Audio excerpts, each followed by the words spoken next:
Thank you for 5,000 subscribers. Thank each and every one of you. I thought it would be an amazing idea to do a Q&A video because I feel when you know the person behind the camera, it strengthens that relationship and just make everything nicer. You know what I mean? This is just my opportunity to say thank you for 5K and also answer some of your questions. And there were 10 awesome questions, and I'm going to take my time and answer all those questions. Probably not take my time because I don't want this video to be too long. I want it to be short and sweet. Hopefully after this video, you get a sense of who I am, my personality, and just know me better. I can't say thank you enough. In the grand scheme of things, 5,000 subscribers does not seem like a lot, but that's 5,000 people. That's 5,000 people. It's crazy. And I'm gonna link this to something I'll answer in one of the questions, which is always feeling like your contents don't get a lot of views. If your content get 100 views, that's 100 people that just watched and listened to you. Like, I'm an artist. If I had a gallery with 100 people in that room looking at a piece of my art,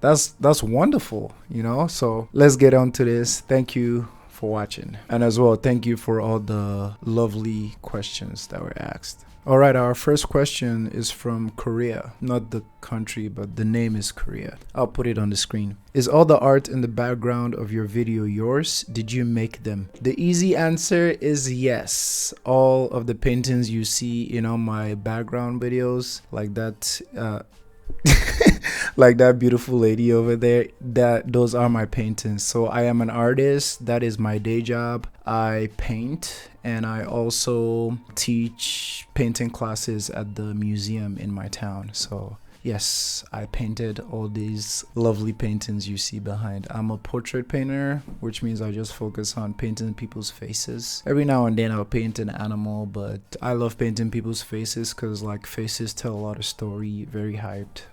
So yes, are my paintings. If you notice in different videos, I kind of switch them out just so like for a new video, you see something new. Maybe in one video it might be Attack on Titan, in another video it might be just any random picture. But yes, I did paint all those. Thank you for your question, Korea. All right, the next question is from Sam. Where are you from? A little more about your background and how you started anime. Good questions. Where am I from? I'm from Nigeria. Nigeria is a country in Western Africa. I was born and raised in Nigeria to a family of 6. I went to high school and all that in Nigeria, and yeah, I'm living in the US now. I came to the US in 2014, and I've been here ever since. You asked how I started anime. So I think I was in high school when my friend gave me a DVD.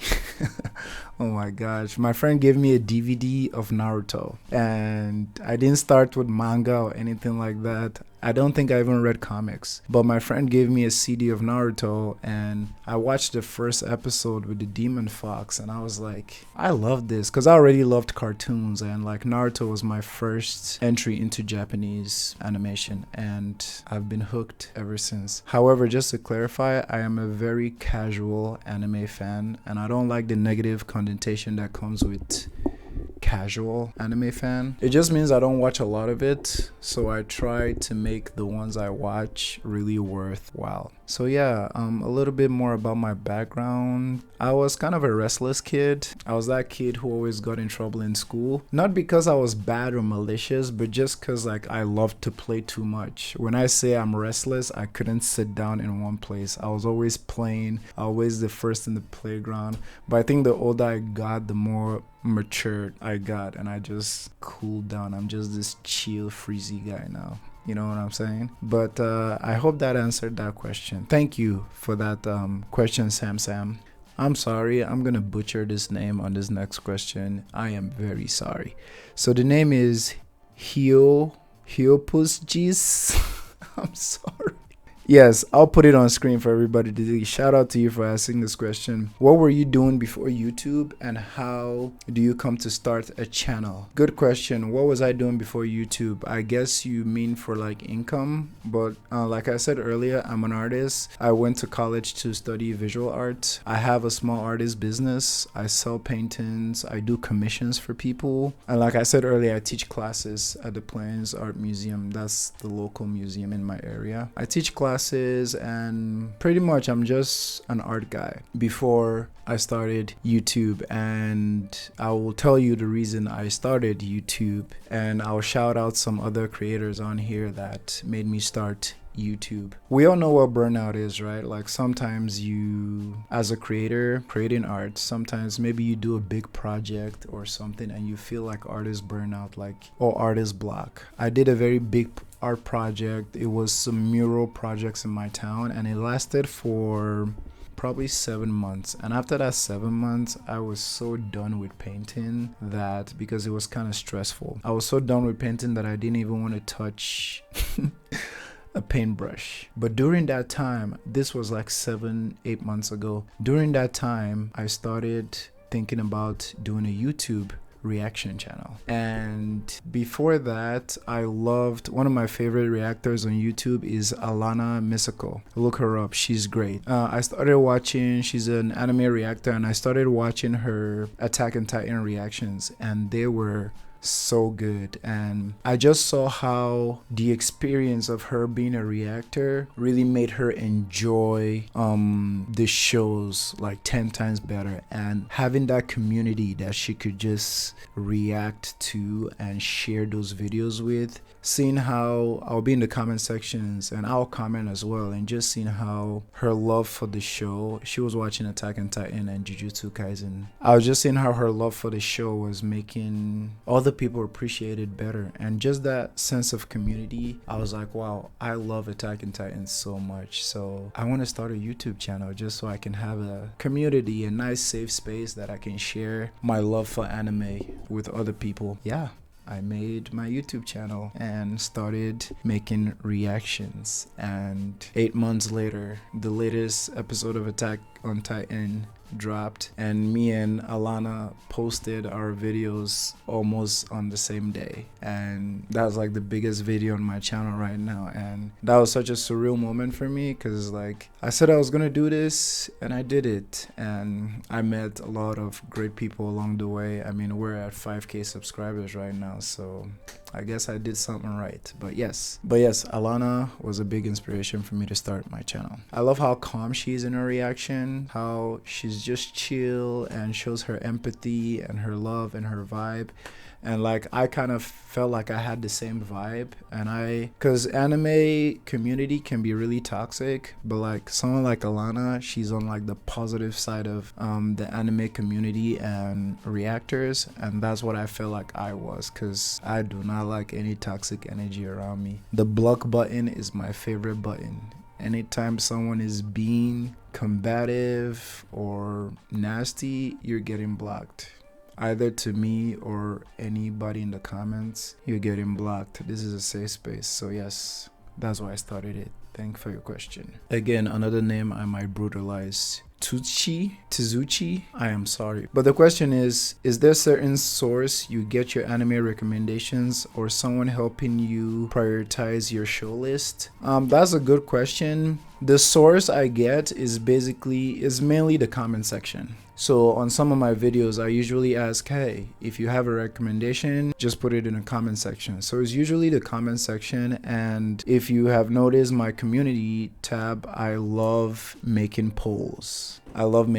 So when I get recommendations from people in the comment section, I do what I like to call a spoiler-free research on that anime to see if it's an anime I would like, you know? Because if I like something, I'll make a better reaction for you guys. When I get those recommendations, I do my spoiler-free research on it, and then from those few selected, I put it on a poll. Then that poll helps me decide what to actually watch next. next, because the way YouTube works is like you have to feed your audience what they like. So there are some shows I want to react to, but I can't, or I don't want to, because as a small channel, I have to feed my subscribers what they're more likely to click on. You know, when I become a bigger reactor, I can react to whatever I want. But for now, as a small channel, you just have to focus on what your audience wants. All that being said, I have a Patreon, and from my Patreon, I have polls on my Patreons that people decide what I watch next. So if you want to be a big decider on what I'm watching next, consider becoming a Patreon. If not, it's cool. It's cool. But yeah, that's basically how I decide. Every now and then I'll put on my community page that, yo, I am thinking about starting a new anime recommendations. So it's basically from you guys. I hope that answered your question. The next question is from Lance Random Stuff. What are the genre of anime that you prefer to watch so that viewers can recommend you what to watch and we all enjoy the ride? I appreciate that question. What is your favorite genre? My favorite genre used to be, well, probably still is like action, fantasy, thriller. My favorite genre, honestly, is any genre that can give me like good writing and like a more serious tone. And I'll explain what that means. I'm not a horror fan at all. I do not like horror movies, horror video games, horror anything. I got traumatized as a kid from watching a horror movie called Jeepers Creepers. If you haven't seen it, do not see it. So I'm not a horror fan, and I haven't really delved into the romance anime until recently when I started watching Your Name, A Silent Voice, Violet Evergarden, I Want to Eat Your Pancreas, Weathering With You. Before, I thought I was just an action guy only, because that's typically mostly the genre most people get into anime through. But then I found out the romance love side of anime genre, and I have loved it ever since. So I have a mixed bag of genre. However, when it comes to anime style, before we even go to style, like tone, I like more serious tone. They can be comedy, but the overall tone is serious and realistic. So something like Violet Evergarden, the tone is serious. Something like Vinland Saga, Attack on Titan, the tone is serious. Now, I prefer that because that keeps me in, I can suspend my disbelief because I know that, oh, this tone is serious. However, something or animes that have like a lot of comedy or a lot of gag comedy, it doesn't do it for me. I'm watching One Piece. I just started watching One Piece. I'm already in episode 350 in like a month. One Piece is good, but there's just a lot of comedy that I can't stand. Yeah, that's One Piece.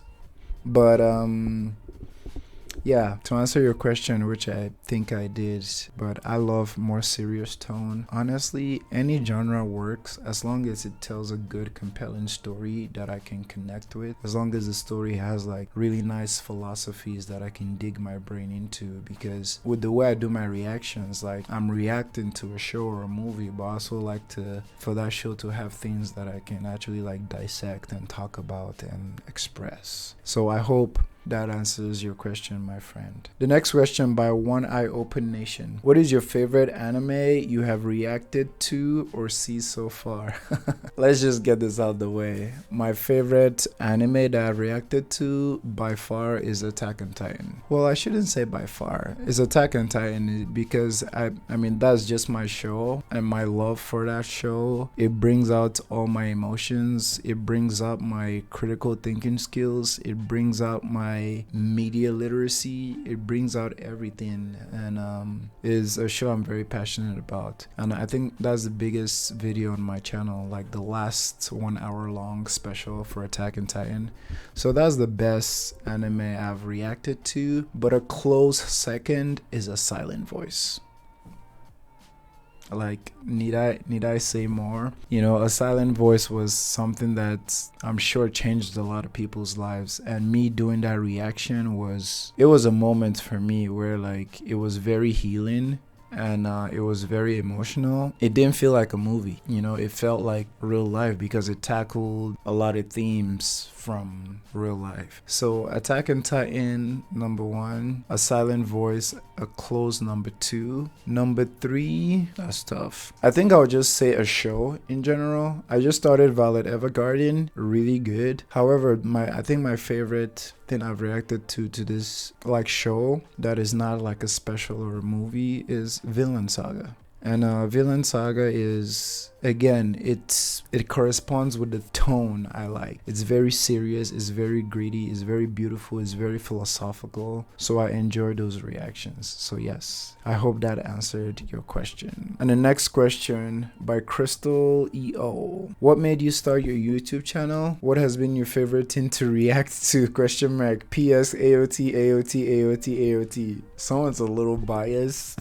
My guy. But I think I already answered the question about what made me start my YouTube channel. It was just one of my favorite reactors, Alana Misako. But Alana, her channel was very warm. Her channel was very wholesome. The way she did her reactions and the way she interacted with the public, with her subscribers and the comment sections, I really loved that calm, warm, safe space. And I was like, I would like to pursue something like this, like have a community of like-minded people that we can share our love for anime. We can be vulnerable, like we can cry and not shame each other for crying, like we can be human and not robots. Like that's what I wanted, and that's why I started a channel. And again, what was your favorite thing to react to? Like I said, AOT, A Silent Voice, Demon Slayer. I like Demon Slayer, but Villain Saga, like that, those has been my favorite, but AOT for sure. All right, the next question. Your name I think is in Japanese, so I can't read that yet, but thank you for your question. It's like,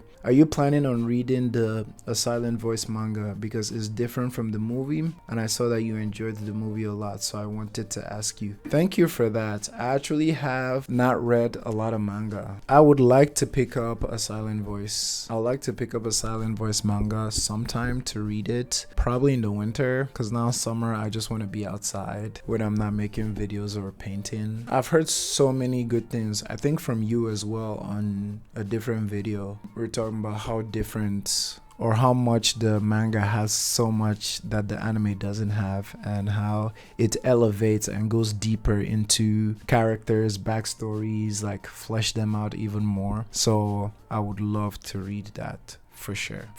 Thank you for that question. And a question from official Morty. My G, the growth is crazy. I'm happy for you, my dude. Also, how long have you been doing art for, and how did you start taking interest? Now, I'm gonna go deep into my art philosophy while I answer that question. By the way, thank you for your kind words. How long I've been doing art? I've been doing art for probably 7 years or so. I started painting in 2016, thereabout. That's where I took my first painting class in college, and yeah, I don't think my paintings were very good back then. But again, about my philosophy about art, anybody can create art. Anybody can do it. I know there's this general concept that people have to be gifted or talented to make art. I feel like that's the biggest load of crap I've ever heard, because I'll tell you something. When I took my first painting class, I quickly found out there was no gift, there was no talent. There was only interest and hard work. That's all there is. It's the same way anybody watching this video right now, you can make a YouTube channel or make a YouTube reaction channel. Like I just said, how I saw Alana making videos and I was like, I want to do that as well. The best analogy I always say is the first time you drove a car, you were probably bad at it, but now you drive a car so seamlessly you don't even think about it. Art is the same way, because art, there's a lot of skills to learn, and if you start from beginner level, in no time you make your way. Like I couldn't paint stuff like this 7 years ago, you know, but today my portraits look like this. It took a lot of hard work and time, but it's possible, honestly. What gave me my interest? Growing up, I was always that kid in the back of the class just drawing some random Naruto or something when the teacher was teaching. I never really like fancied school that much, but I fancied the social part of school. So even when I was coming to college, I didn't really know what I wanted to study, honestly, but I saw that they had an art program and I was like, oh, I'll get into art. Big shout out to my mom, because my mom had no problem with what I studied as long as I was in school. So big shout out to you, Mom, if you ever watch this. But I got into college and I started taking some art classes and I fell in love with it, and I just started doing it. Like when I graduated, I made my art business. I run an art business. I teach classes. I think it all worked out for me. But yeah, that's how I got interested in art, just seeing the possibilities. Again, back to my philosophy. After I went through the struggle from starting to where I am now, it just made me so passionate about how, you know, arts can give you like confidence and value. And that's a big part of why I teach classes. I teach classes because I like seeing people do what they thought they couldn't do. Because some people will come to my class, will paint, and at the end of class, they feel so good because they're seeing what they can do. So yeah, that's how my interest for art came, and that's why I love it a lot. Thank you for that question. All right, this is the very last question. And this is from Jinx Apologist. What's your art background? How did you get into art? Also, congratulations in advance. It's great seeing your channel continue to grow. Thank you so much. I think this is kind of related to the last question, how I got into art. So yeah, it was basically just going to college and like saying, hey, I want to try this out. This is creative. I feel like I'm a creative person. My major was studio arts with an emphasis in painting. So yeah, that's where my love came for painting, my main interest. I think just going through the trials and errors, I think there's a lot of my first paintings that I threw in the trash because they were bad, which I wish I saved because the comparison is crazy. And I'm going to link my TikTok art page and my Instagram art page to the comments. So if anybody, or the description, if anyone want to see my art or follow my art career, like I have a really nice channel on TikTok where I post about my art and my paintings, and my Instagram as well. If you want to see all that, I will link it in the description. But thank you for that question. And boom, we have come to the end of this Q&A video. Thank you everybody for sending your questions. I answered each and every question that was sent to me. Thank you so much. Let's continue to grow. I am so thankful. Like I said, in the grand scheme of things, or to some people, 5K might not mean a lot, but to me 5K is a lot. 5K is a lot. So I want to thank each and every one of you. You make this possible. Like, I'm watching anime and sharing it with people I consider my friends, and that's good. Like, I love it. This was way more fun than I thought it would be. Kind of wish I made this a live so that like there could just be people in the live and we were just chatting. But thank you so much. Let me hear your thoughts in the comments. If you have any more questions you want me to answer, I will answer them. But thank you for 5K. Have an amazing day. If no one has told you today, I love you and you are worth it. Be well. Peace. Bow. Bow. And cut.